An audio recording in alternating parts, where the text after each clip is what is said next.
Halo saudaraku, kali ini kita akan mengenali beberapa fungsi akar sawit ya saudaraku, dan beberapa jenis akar sawit, yaitu bentuk akar dan fungsi akar. Baik, mari kita simak bersama-sama video berikut. Kali ini kita akan mengenali bagian-bagian dari akar sawit, kawan. Akar sawit ini adalah akar tunggal ya, saya pegang ini adalah akar tunggalnya, alias akar yang tumbuh langsung dari batangnya. Nah, inilah akar tunggalnya. Tapi bukan akar tunggang, ini adalah akar tunggal, artinya akar yang langsung tumbuh dari batang. Nah, pertama sawit itu tumbuh akar, itu satu dulu dia. Setelah satu, kemudian dia punya bintik-bintik ya. Punya bintik-bintik seperti ini. Nah, ini kan ada bintik-bintik sobat. Nah, itulah calon akar serabut nantinya yang akan tumbuh menjadi akar serabut. Nah, di bagian sudut itu adalah penyerapan nutrisinya.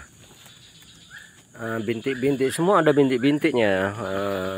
Akar tunggal ini itu ada bintik-bintiknya, itulah calon untuk tumbuh akar serabut. Andaikan akar ini tertimbun oleh tanah, maka dia langsung membentuk akar serabut di dekat batangnya itu. Jadi setelah dia punya akar serabut, karena yang menyerap makanan atau yang menyerap nutrisi, yang menyerap unsur hara itu dari akar serabutnya tersebut, bukan dari akar tunggalnya ini, kawan. Dari akar serabutnya lah dia menyerap makanannya. Maka andaikan ini ditimbun, inilah kawan ya, yang pernah tertimbun itu punya akar serabut di dekat batangnya. Ini akar tunggal dan yang langsung tumbuh dari batang, dan dia membentuk serabut di dekat batangnya. Inilah kawan, ini itulah yang menyerap nutrisi atau unsur hara dari dalam tanah. Maka wajib kita timbun akar itu. Andaikan ditimbun, dia akan menyerap nutrisi langsung dari dekatnya situ. Jadi nggak jauh-jauh dia menyerap nutrisinya, sehingga batang dan daun akan semakin bagus dan akan menghasilkan buah yang bagus pula gitu. Dan ini nanti kalau kita tutup, dia akarnya itu akan tumbuh kembali ya. Nah, jadi daun akan menjadi biru seperti ini dan buahnya akan bagus sobat.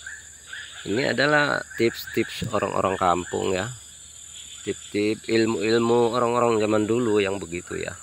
Setiap tumbuhan itu di bawahnya itu ditimbun di bagian pangkalnya, supaya dia menyerap unsur hara akan lebih baik lagi gitu sobat.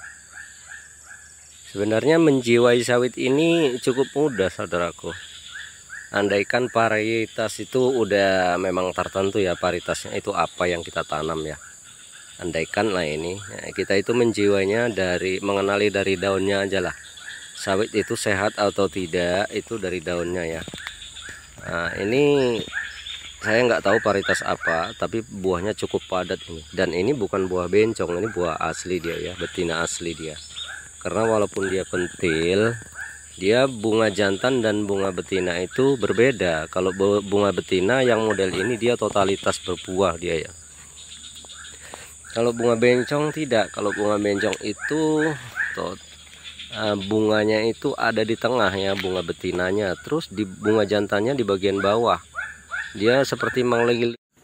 Inilah contoh bunga buah bencong itu saudaraku. Kalau orang kampung bilang ini buah bencong. Ini ada buahnya, ada juga bunga jantannya. Ini. Nah, ini bunga jantan, yang di tengah itu bunga betinanya gitu. Jadi campur dia. Ini kalau orang kampung bilang bunga bencong, kalau nama nasionalnya kita nggak ngerti entah apa namanya saudaraku. Nah, mungkin ada yang tahu ya, tulis di kolom komentar nanti kalau ada yang tahu varietas apa nih namanya, kok bisa bencong begini dia. Oke, salam buat keluarga, semoga sehat. Halo saudaraku, kita mengenali ada satu buah batang sawit kita ya. yang mempunyai buah bencong, kata orang kampung ini. Kenapa dikatakan buah bencong? Yaitu dia ini tumbuhnya bersamaan ya, buah itu tumbuhnya bersamaan dengan bunga jantannya. Ada bunga betina dan ada bunga jantannya. Bunga jantannya mengelilingi ya bagian bawah. Kalau nama nasionalnya kita nggak tahu, tapi kalau orang kampung bilang ini adalah sawit bencong gitu katanya ya kan. Ini kita perhatikan lah, ini bunganya di tengah.